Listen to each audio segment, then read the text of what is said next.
누가복음 15장 말씀을 전하겠습니다. 누가복음 15장은 누가복음 전체의 핵심 장으로 불립니다. 누가가 왜 누가복음을 기록했는가? 이 누가복음 15장을 통해 우리에게 예수님의 말씀을 통해 말씀해 주고 있습니다. 그래서 누가복음의 주제는 잃어버린 자를 찾아러 오셨다.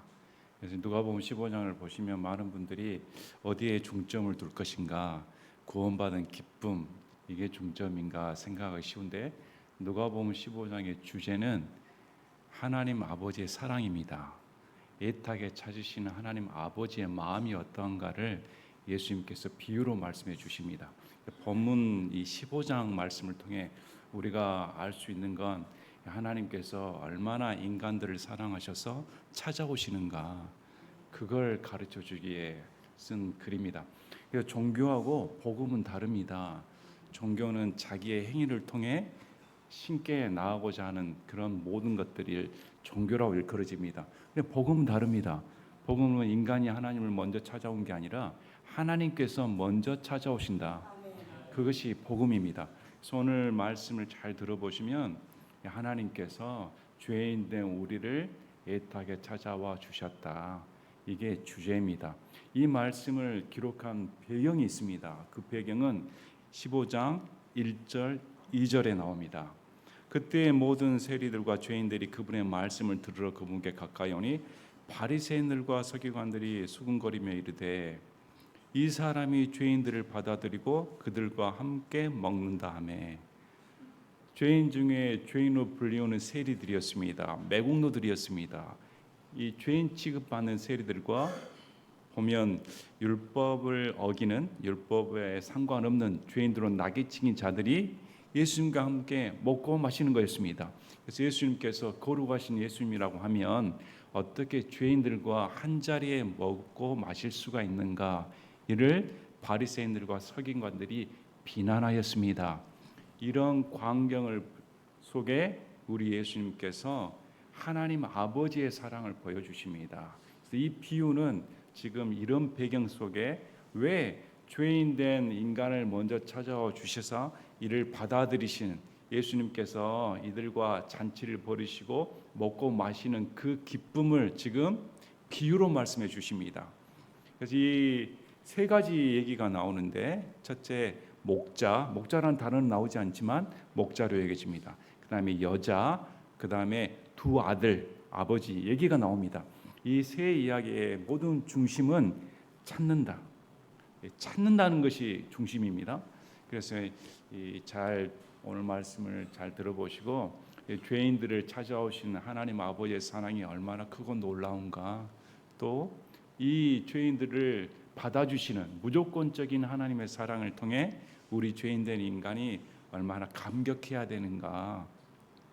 그래서 예수님께서는 바리새인들과 서기관들에게 깨우쳐 주시고자 하십니다. 여기 보시면 참 놀랍습니다. 예수님의 놀라운 친절함, 참 겸손함, 어느 누구도 멸시치 아니하시고 무시치 아니하시며 받아주시는 예수님의 놀라운 사랑 얘기가 이 세 가지 비유를 통해 우리에게 들려주시고자 하는 것입니다. 저와 여러분도 하나님 아버지의 사랑이 얼마나 큰가 다시 깊이 생각해 보시고, 또 종교 생활을 하고 있는가, 아니면 나는 하나님 아버지 안에서 마음껏 하나님을 섬기는 것이 가장 큰 감격인가 잘 느껴보시길 바랍니다. 그래서 이들에게 예수님께서 가르쳐 주시고 하신 것은 깨우쳐 주시고자 합니다. 왜 내가 이 죄인들을 받아들여 이들과 함께 먹고 마시는가, 그걸 설명하기 위해 지금 세 가지 비유의 말씀을 주시는 겁니다. 그 첫째가, 너희 중에 어떤 사람에게 양 100마리가 있는데 그가 그것들 중에 한 마리를 잃어버리면 99마리를 광야에 남겨두고 잃어버린 것을 찾을 때까지 찾아다니지 아니하겠느냐. 여기서 중심 단어는 찾을 때까지입니다.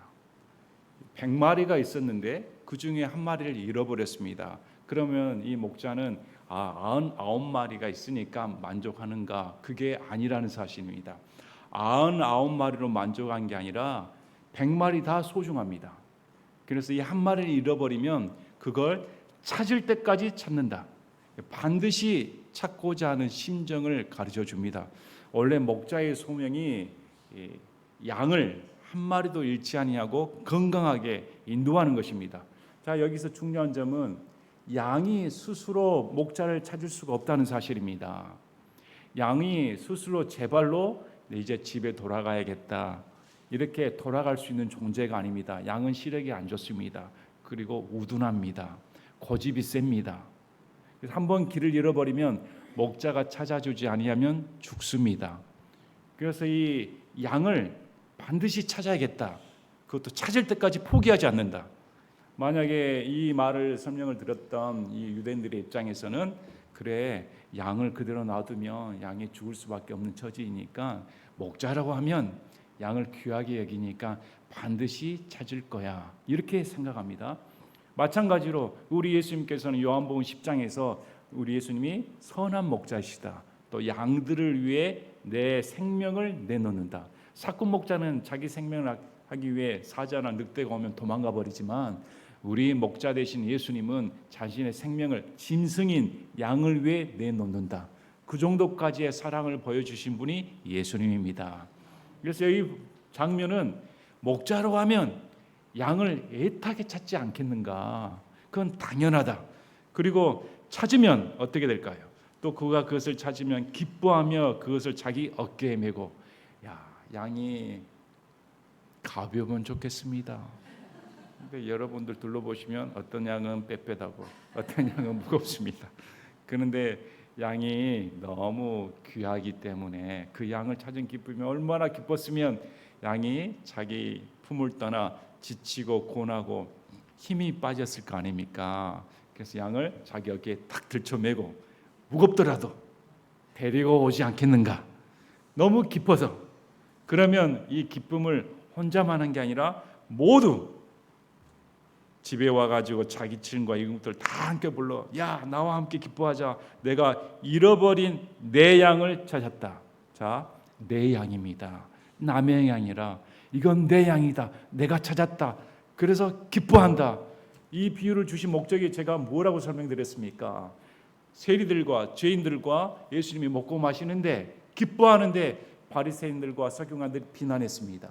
그래서 이 비유를 주신 목적이 내 양을 찾으면 당연히 기뻐하지 않겠는가? 다 불러서 잔치를 벌이지 않겠는가? 응당마땅하지 않는가? 이렇게 말씀한 겁니다. 왜? 이 세리들과 죄인들이 예수님의 잃어버린 어린 양이기 때문에. 저와 여러분이 마찬가지입니다.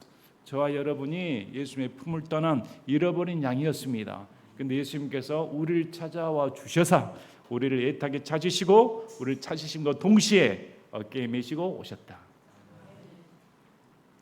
내가 너에게 이르노니 이와 같이 하늘에서는 회개할 필요가 없는 의로운 99 사람보다 회개한 한 죄인으로 인해 기쁨이 더 있으라.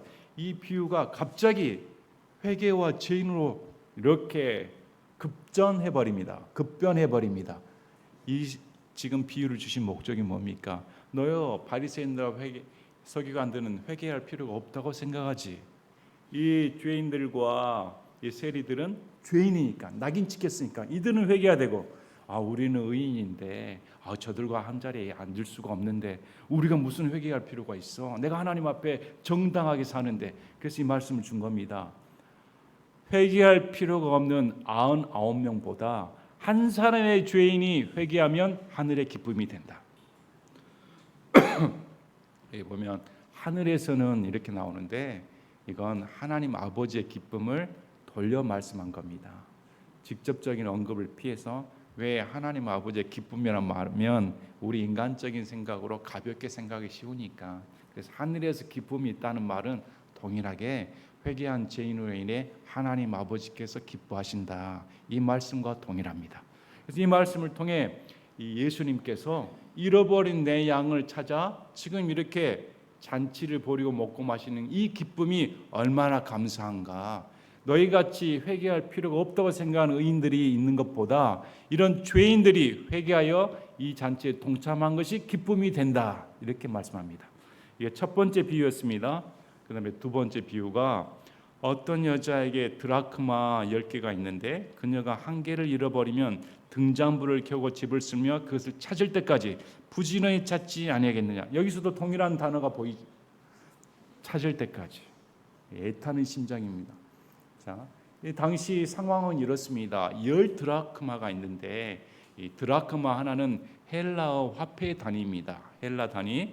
이건 로마 화폐 단위로 데나리온과 같습니다. 이 데나리온은 하루 일꾼 품삯입니다.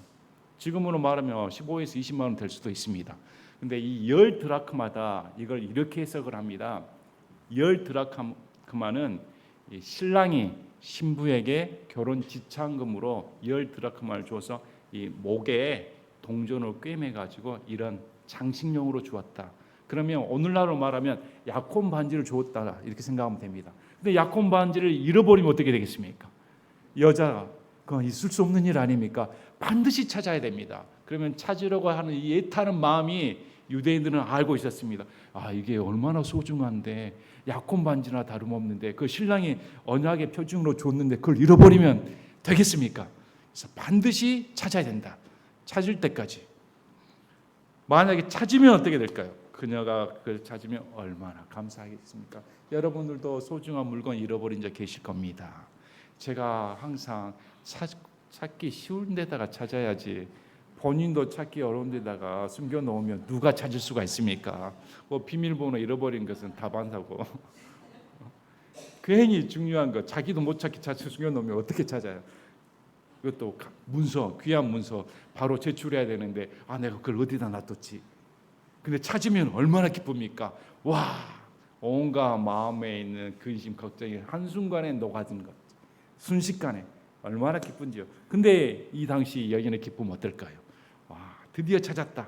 자기 친구들과 이웃들과 함께 불러 이르되 나와 함께 기뻐하자. 이 기쁨을 공유하는 것입니다. 내가 이렇게 기쁜데 이건 나만 누릴 수가 없겠다. 다들 기뻐해라. 그러면 주위에 있는 사람들도 그것에 당연히 동참한다는 사실입니다. 왜? 그 아픔과 그 애타는 마음을 이해하니까. 얼마나 찾고자 했을까? 얼마나 애태했을까? 그러면 그 사람이 찾았을 때 같이 기쁨을 동조하는 것이 마땅하다. 그런데 너희들은 어떠냐? 이렇게 반문하시는 겁니다. 내가 잃어버린 드라크마를 찾아노라 하리라. 내가 너희에게 이르는 이와 같이 회개하는 한 죄인으로 인해 10드라크마 비유를 통해 한 드라크마, 자 동전이 주인을 찾아갑니까? 동전은 주인이 찾을 때까지 기다려야 됩니다. 동전을 찾는 것은 애타게 찾는 주인입니다. 포기하지 않는. 찾았으면 이 회개하는 한 주인은 하나님의 천사들 앞에서 기쁨이 있느니라. 처음에는 하늘에서 이제는 하나님의 천사들 앞에서 점점 다가옵니다. 그 다음에 누가 등장할까요? 하나님입니다. 그래서 이 세 번째 비유는 하나님 아버지의 사랑을 극적으로 우리에게 묘사를 해줍니다. 여기 두 아들에 대해 얘기 나오는데 첫째 아들은 둘로 나갔습니다. 둘째 아들은 화랑방탕하게 이방인의 나라로 도망가 버렸습니다. 둘 다 나가버린 탕자들입니다. 근데 돌아왔을 때 반응이 다릅니다. 이 두 아들에게 하나님 아버지, 이 여기서 나오는 이 아버지는 둘 다 사랑하십니다. 편애하지 않으십니다. 둘 다 하나님께서 품어주십니다. 이 두 아들을 통해 이 둘째 아들은 지금 내가 먹고 마시는 세리들과 죄인들이고 이 첫째 아들은 바리새인과 서기관들, 너희들이다. 과연 어느 아버지의 사랑을 알고 있을까 가르쳐 주신다는 사실입니다. 그러면 이 본문 마지막 비유의 말씀을 통해 지금 당장 저와 여러분에게 해당되는 말씀은 무엇일까요? 과연 나는 하나님 아버지를 안다고 하고 성경을 안다고 하면서 하나님 아버지 앞에 신앙생활을 한다고 하는데 과연 나는 하나님 앞에 기쁨을 누리고 있는가? 아버지의 사랑을 알고 있는가? 다른 사람 죄인들이 회개했을 때 그 감격을 알고 있을까? 나는 하나님 아버지를 믿는데 죄인된 사람들이 구원받았을 때 그 놀라운 감격에 전혀 동조하지도 않고 있다. 이건 있을 수가 없다. 이건 하나님 아버지를 모른다는 사실입니다. 지금 앞에 두 가지 비유가 뭐였습니까? 애타게 찾을 때까지 찾아서 찾으면 기뻐하는 것이 마땅하다. 그러면 그 기쁨은 옆에 있는 사람들도 당연히 같이 기뻐해 준다. 그러면 구원받은 사람은 어떨까? 구원받은 죄인이 내게 왔으면 너희들도 마땅히 기뻐해야 된다. 이 사실을 이제 직접적으로 가르쳐 주신 사건이 이 세 번째 비유입니다. 우리 널리 이 얘기 잘 알고 있지 않습니까? 돌아온 탕자의 얘기. 이 돌아온 탕자의 얘기는 탕자가 중심이 아니라 아버지가 중심입니다. 아버지가 어떻게 이 탕자를 맞이해 주시는가, 놀라운 아버지의 사랑을 보여주시기 위해 우리에게 기록해 놓은 글입니다. 그래서 이 세 번째 비유의 말씀을 통해 저와 여러분의 이 첫째 아들 같은 돌 같은 굳은 마음, 자기 의로 똘똘 뭉친 마음, 아버지의 마음하고 전혀 상관없는 이기적인 내 마음 다 회개하고 돌이키는 저와 여러분 되시기를 진심으로 바랍니다. 이제 또 그분께서 이르시되 어떤 사람에게 두 아들이 있었는데 그들 중 작은 아들이 자기 아버지에게 이르기를 아버지여 재산 중에서 내게 돌아올 몫을 주소서 하니 아버지가 자기 살림을 그들에게 나누어 주매. 못돼 먹었습니다. 이 얘기를 듣는 사람들은 지금 유대인들입니다. 특히 바리새인들과 서기관들, 율법주의에 똘똘 뭉친 사람들. 당연히 유산은 죽은 자가 있어야 유산을 상속받았습니다. 아버지가 돌아가셔야 그 다음에 상속 재산을 받을 수가 있는데 멀쩡하게 아버지가 살아계시는데 내 유산을 주시길 바랍니다. 아주 버릇없는 사람입니다. 아버지 입장에서는 얼마나 기가 막힌 일입니까? 나 안 죽었는데 얼마나 당돌한 질문입니까? 그런데 아버지는 거절하지 않으십니다. 이런 작은 아들에게 재산을 나누어 줍니다. 우리가 율법을 보면 항상 맏아들은 2배의 몫을 받습니다. 작은 아들보다 맏아들은. 근데 작은 아들이 내 몫을 먼저 주시길 바랍니다. 이렇게 요청했습니다. 그런데 아버지가 자기 살림을 그들에게, 큰 아들에게는 2몫, 그 다음에 작은 아들에게도 몫, 이렇게 이미 나누어 주었습니다. 그뒤 며칠이 안 되어 작은 아들이 전부 다 모아가지고 먼 나라로 가서 그새 못 참았습니다.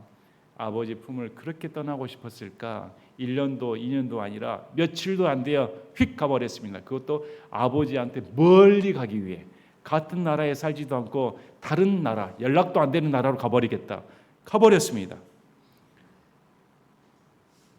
거기서 허랑방탕하게 살며 자기 재산을 허비하더니 그에게는 꿈이 무엇이었을까? 저축하고 부지런히 일했으면 좋았을 텐데 쾌락의 삶을 사는 것을 우선시했습니다. 아마 아버지 품속에 있으면 나의 마음대로 못 사는데 이거 내가 즐기고 싶고 마음대로 살고 싶은데 아버지 눈치 가려서 내 멋대로 못 사는구나. 이제 아버지 품을 떠나면 나는 마음껏 놀 수가 있다. 마음껏 세상 물정 보고 눈을 열려서 세상 친구도 사귀고 사람이 좀 마음도 넓어져야지.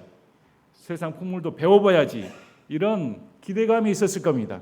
그러나 자기 생각과 다르게 먼 나라에 갔을 때 재산을 다 허비해버렸다. 탕진해버렸다.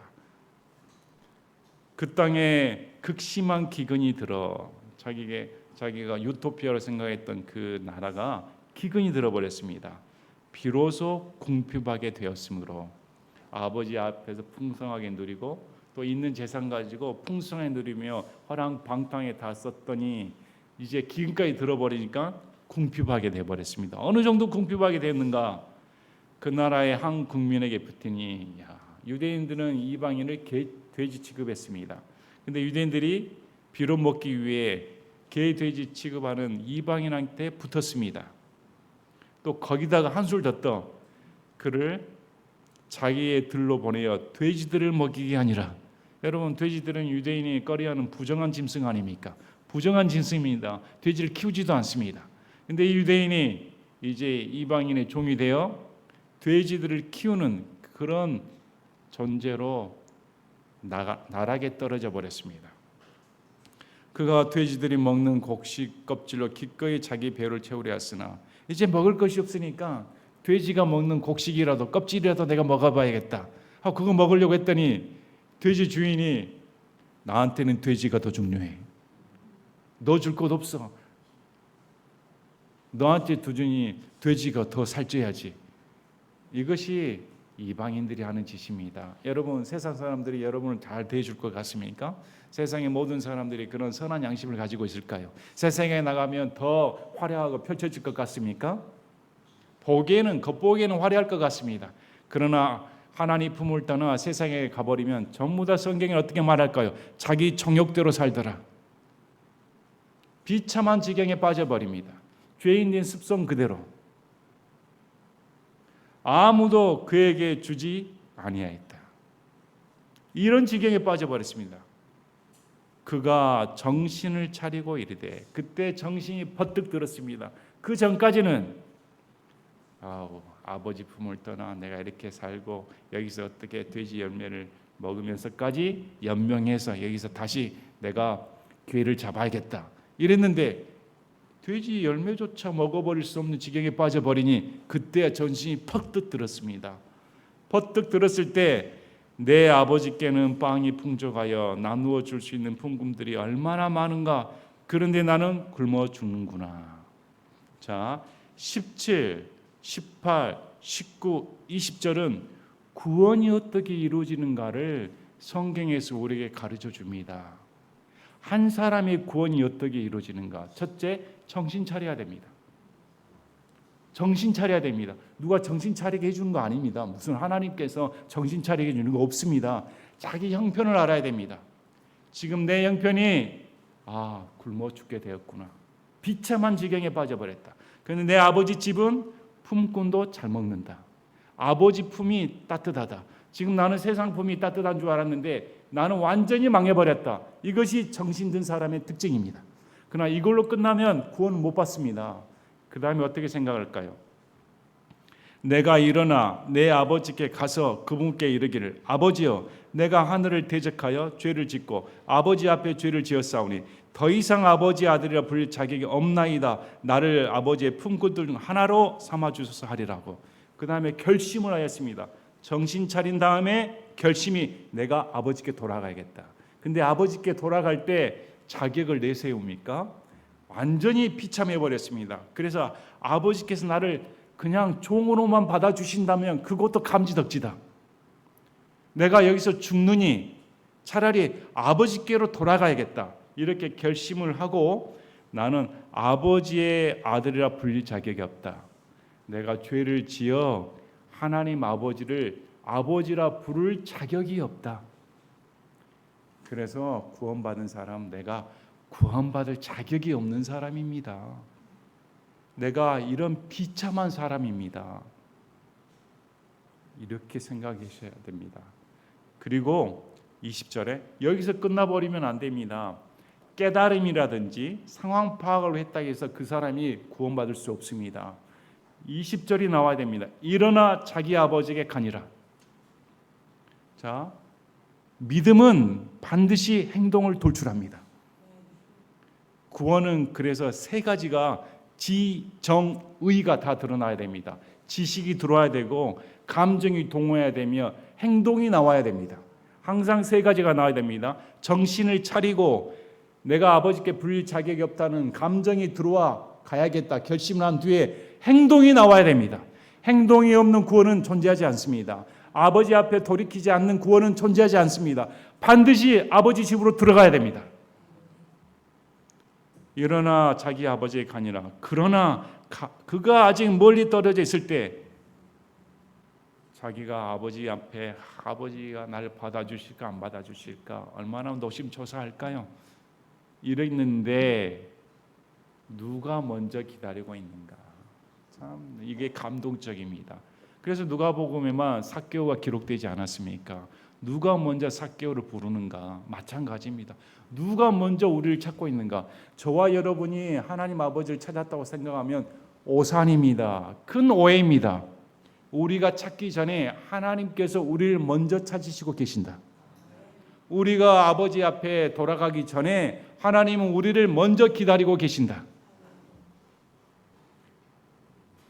멀리 떨어져 있을 때, 아주 먼 거리입니다. 그런데 하나님 아버지는, 이 아버지는 아들을 알 수가 있습니다. 다른 사람은 멀리 떨어져 있으며 저게 내 아들인가 누군가 누구 자식인가 저렇게 남루하게 오는 것 같은데 얼굴이 잘 안 보이는데 누군가 뭐 뛰어왔겠습니까? 얘가 눈치 보면서 슬슬 걸어오고 있었을 텐데 걱정하는 마음 같은데, 근데 아버지는 그 걸음걸이만 봐도, 그 형태만 봐도 알고 있다는 사실입니다. 왜 알까요? 내 아들이니까, 내 자식이니까 그냥 알아본다.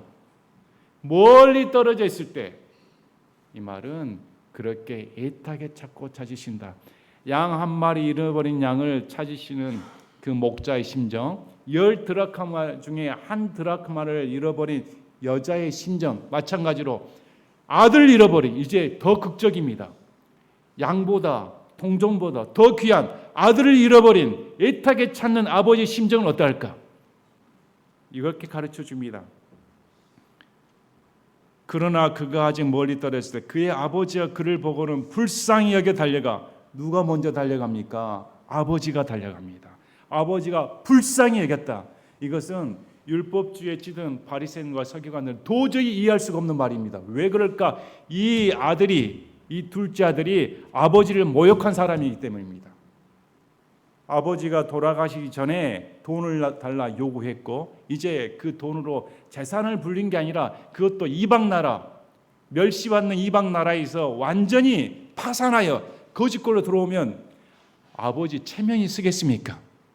동네에서 얼마나 소리가, 비난 소리가 들릴까요? 저 누구 자식, 그렇게 아버지를 모욕하고 갔더니 이제 빌어먹으러 오네. 심지어 돌로 쳐 죽일 수가 있습니다. 율법을 어겼기 때문에.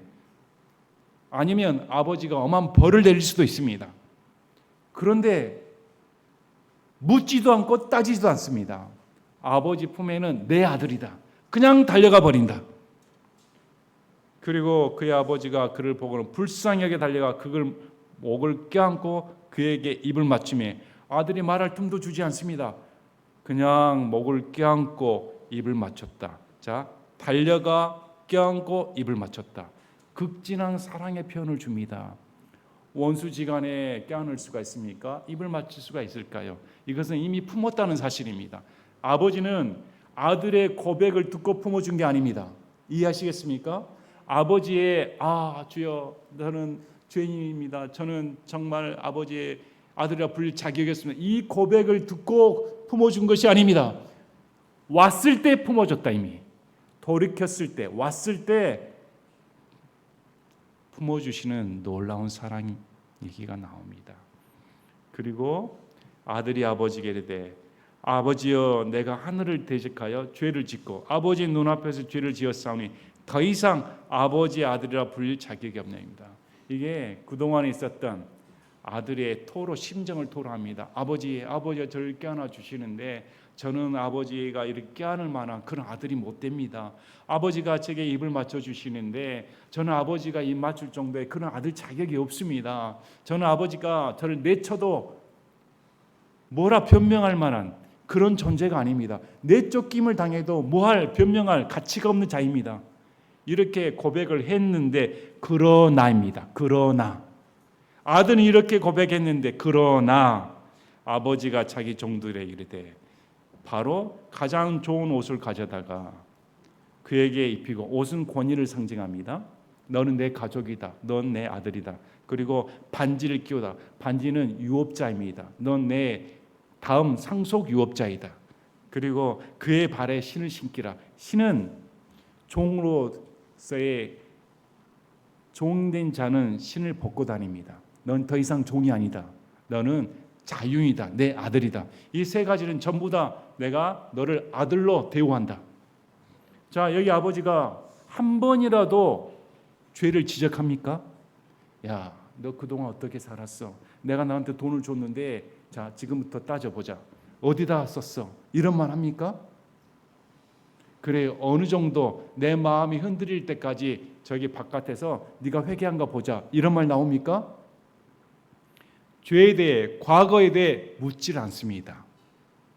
여러분, 우리가 구원받을 때 하나님께서 저와 여러분의 과거를 물으십니까? 구원받았을 때 하나님께서 우리를 받아주실 때 너는 그동안 어떻게 살았는데? 아닙니다. 하나님 앞에 회개하고 돌이킨 순간 이미 아들이 되어버린 겁니다. 이미 하나님 아버지는 우리를 품어 주셔버린다. 그리고 모든 것을 다시 회복시켜 주신다.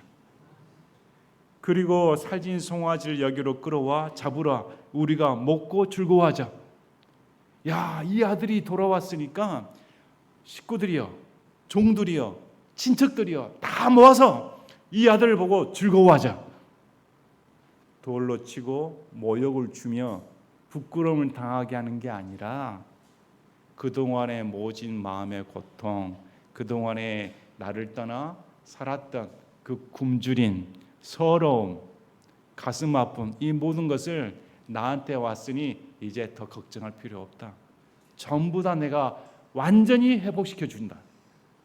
이렇게 말씀합니다.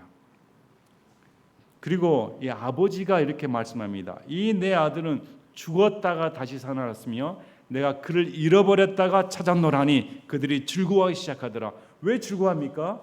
아들 입장에서는 죽었다가 살아났습니다. 자, 하나님 품을 떠난 사람들은 다 죽었습니다. 살아있다고 할 수가 없습니다. 영이 죽어버렸기 때문에 하나님 앞에 돌아와야 산 것입니다. 그러므로 우리가 성경에서 말씀하지 않습니까? 그리스도 예수 안에 있으면 우리는 새로운 창조물이다.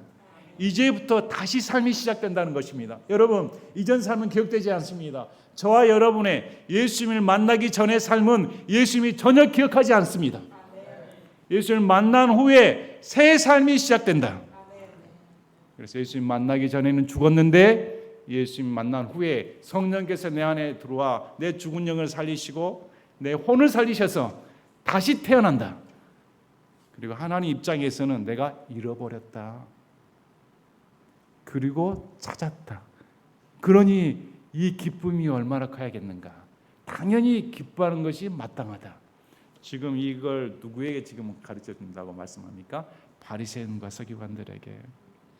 이 죄인들, 세리들, 너희들이 무시하는 이들이 내가 잃어버린 둘째 아들들이다.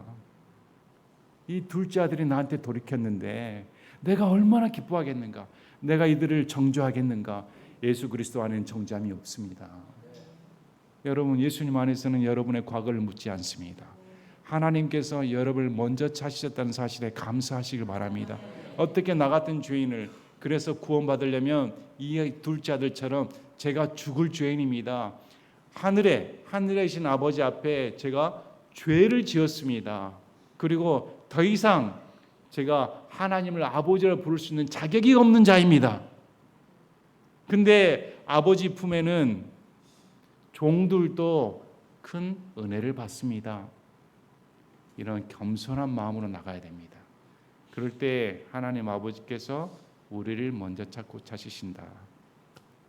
자, 이게 이방 나라로 가 허랑방탕하게 살았던 둘째 아들이었습니다. 그러면 집안에 있었던 첫째 아들은 어떤 부류였을까? 한편 그의 큰아들은 들에 있었는데 들에 나갔습니다. 말씀드렸죠. 둘째 아들은 이방 나라로 나갔고 첫째 아들은 들에 나가 있었습니다. 그런데 그가 오면서 집에 가까이 왔을 때 음악과 춤추는 소리를 듣고는 집에 들어왔더니 잔치가 벌어졌습니다. 이게 도대체 무슨 소린가? 아마 이런 일이 거의 없었던 싶습니다. 이건 이런 일이 없을 텐데 이게 무슨 일인가? 종들 중 하나를 불러 이것들이 무엇을 뜻하는지 물으니 종이 그에게 말하되 당신의 동생이 왔는데 당신의 아버지께서 그를 무사히 건강하게 맞이하셨으므로 살진 송아지를 잡으셨나이다.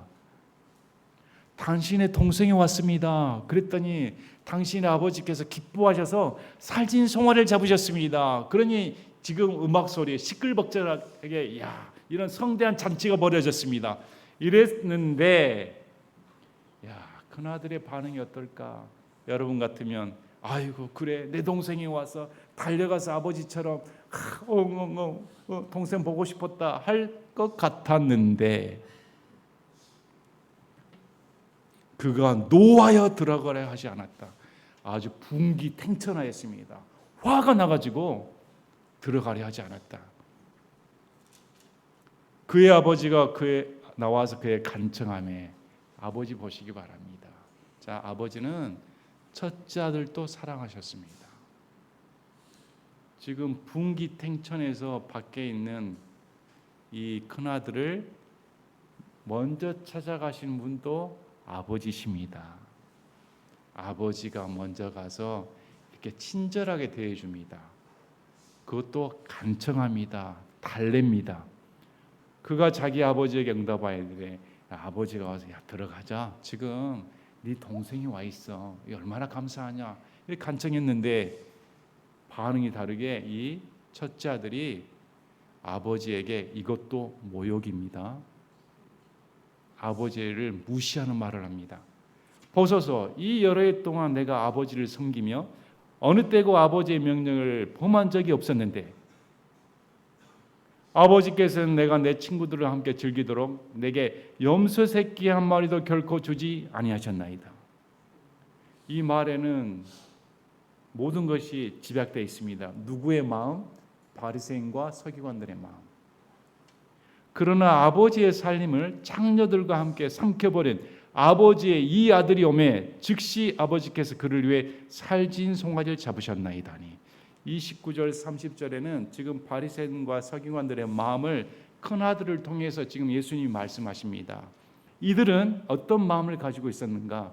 나는 아버지를 잘 섬기고 있는데 응분한 나는 보상을 받아야 되는데 나는 의로운 자인데 내가 보상을 받아야 되지 저자가 보상을 받아야 되는가? 저자는 지금 살진 송아리 한 마리까지 해주시고 나를 위해서는 염소 새끼 한 마리도 안 줬는데 그 염소 새끼를 어떻게 말합니까? 내가 내 친구들과 함께 즐기도록. 그는 이웃 사람들을 부르지를 않습니다. 동생을 위해 이웃 친지를 다 불러서 기뻐한 게 아니라 자기가 좋아하는 사람들만, 자기가 위하는 사람들만, 내 목만 챙기는 이 정도의 대우는 내가 받았어야 되는데 나는 뭡니까? 이렇게 대가를 요구한다. 그래서 이 마음에는 첫째, 아버지를 의식하는 마음 하나도 없습니다. 그 다음에 동생을 사랑하는 마음 하나도 없습니다. 그리고 세 번째, 자기 대가만을 바랍니다. 이것이 종교적인 율법적인 틀에 갇힌 사람의 공통적인 성격들입니다. 이것은 비단 그 시대만 말씀하는 게 아닙니다. 지금 교회 시대도 마찬가지입니다. 내가 신앙생활하고 내가 하나님을 믿는다고 하는데 내가 하나님을 이렇게 섬깁니다. 내가 이렇게 열심히 신앙생활합니다. 그럼 내가 대가가 있어야 되는데 왜 내게 이런 대가가 떨어지지 않는단 말입니까? 나를 위해서는 하나도 없다. 이렇게 생각하는 사람 많지 않습니까? 그리고 이렇게까지 비하합니다. 그러나 아버지의 살림을 장녀들과 함께 삼켜버린 그가 어느 곳에 이 소식을 들었을까요? 둘째 아들이 장녀들과 놀았다는 말은 성경에 없습니다.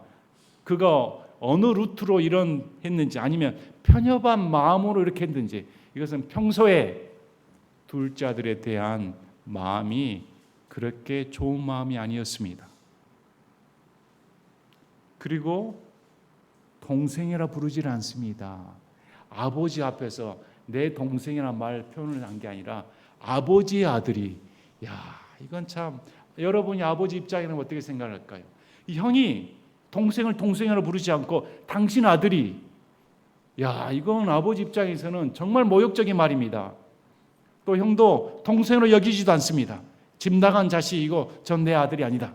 내 가족이 아니다.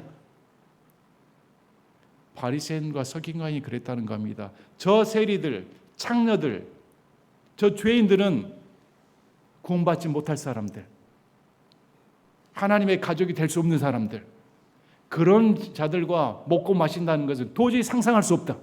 먹고 마신다고 하면 나 같은 바리새인과 서기관들, 이렇게 하나님을 잘 믿는 사람들 앞에 찾아와 하나님께서 내게 보상을 주시고 잔치를 벌여줘야지. 정말 있을 수 없는 일이다. 이렇게 주장하는 것입니다.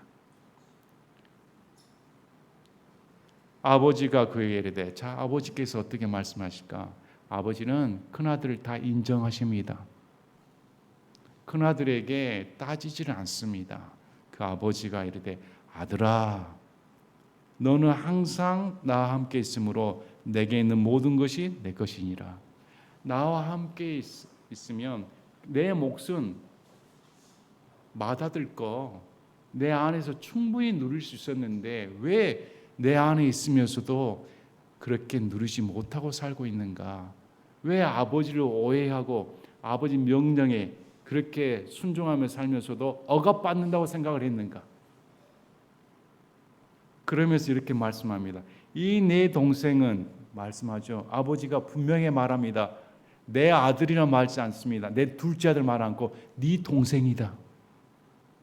네 동생은 죽었다가 다시 살아났으며 잃어버렸다가 찾았다. 죽었다가 살아나고 잃어버렸다가 찾았으면 당연히 기뻐해야 되는 게 마땅하지 않나. 자, 오늘 말씀 이해가 되십니까? 지금 예수님께서 주신 목적이 뭡니까? 율법주의, 종교적인 정통에 똘똘 뭉쳐 하나님 아버지의 사랑을 알지도 못하고 구원의 감격을 누리지도 못하는 그런 자들에게 하나님 아버지의 사랑을 예수님께서 비유로 말씀해 주신다는 사실입니다. 이 예수님께서 이 비유의 말씀을 통해 얼마나 하나님 아버지가 죄인들을 애타게 찾고 찾으시며 한 사람도 잃어버리지 않고 모두가 구원받기를 원하신다. 그 사람이 구원을 받았으면 우리가 기뻐해야 되지 않는가? 왜? 죽었다가 살아났으니까. 죽어버리면 끝이 아닙니까? 소망이 없지 않습니까? 그런데 예수님 믿고 살아났으면 얼마나 감사하고 기뻐해야 될까요? 그 구원의 감격을 모른다고 하면 어떻게 하나님 아버지를 아버지라 부를 수 있는 아들이라고 할 수가 있겠습니까? 여러분, 죄인들을 구원하신 하나님의 사랑을 알 수가 있겠습니까? 참, 한 사람이 구원받는 감격보다 더한 감격은 교회에 존재하지 않습니다. 교회에 수많은 죄인들이 들어와 하나님 아버지를 믿고 구원받는다면 얼마나 감사할까요? 근데 아직도 여러분 중에 이런 하나님 아버지의 애타는 사랑도 알지 못하고 구원의 감격도 없이 종교 생활에만 몰두하고 대가를 바라는 그런 신앙생활을 했다고 하면 회개하시길 바랍니다. 지금 예수님은 서기관들과 바리새인들에게 기회를 주신 겁니다. 이 비유의 말씀을 통해 너희도 하나님께서 사랑하신다. 둘째 아들을 품어준 것처럼 이 큰아들도 아버지가 품어준다. 돌이켜라 이렇게 말씀한 겁니다. 자, 여러분 애타게 짜신 하나님 사랑 얼마나 감사합니까? 저와 여러분이 마음껏 하나님 아버지를 모르고 세상 역정 가운데 살지 않았습니까? 저와 여러분이 세상 역정 가운데 샀을 때 편하셨습니까? 정말 그것이 꿈을 가져다주는 여러분의 마음을 유한시켜주는 그런 걸로 여겨졌습니까? 그럴수록 마음은 피폐해지고 죄악된 본성만 드러나고 인생의 공허함과 왜 수많은 사람들이 자살하고 우울증에 빠지면 약을 먹습니까? 왜? 그게 채워지질 않으니까. 그런데 하나님 아버지에 들어오면 우리 하나님 아버지의 모든 것이 있습니다. 그분이 내 아버지고 나의 있는 모습 그대로 다 품어주시는 유일한 아버지가 되시니까. 저와 여러분의 모든 더러운 모습, 냄새나는 모습, 여러분 그 둘째 아들의 모습을 생각해 보시길 바랍니다. 옷이 없었습니다. 신발이 없었습니다. 누더기였습니다. 세수라도 했겠습니까? 목욕이라도 했겠습니까? 얼마나 냄새가 났을까요? 그런데 아랑곳하지 않고 안아주고 껴안고 입 맞춘다. 모든 걸 다 회복시켜 주신다. 하나님 아버지의 사랑이 얼마나 큰가 감사하시길 바랍니다. 다시금 우리 교회에도 구원의 감격이 넘치는 그런 교회가 되기를 진심으로 바랍니다. 제가 기도하고 마치겠습니다.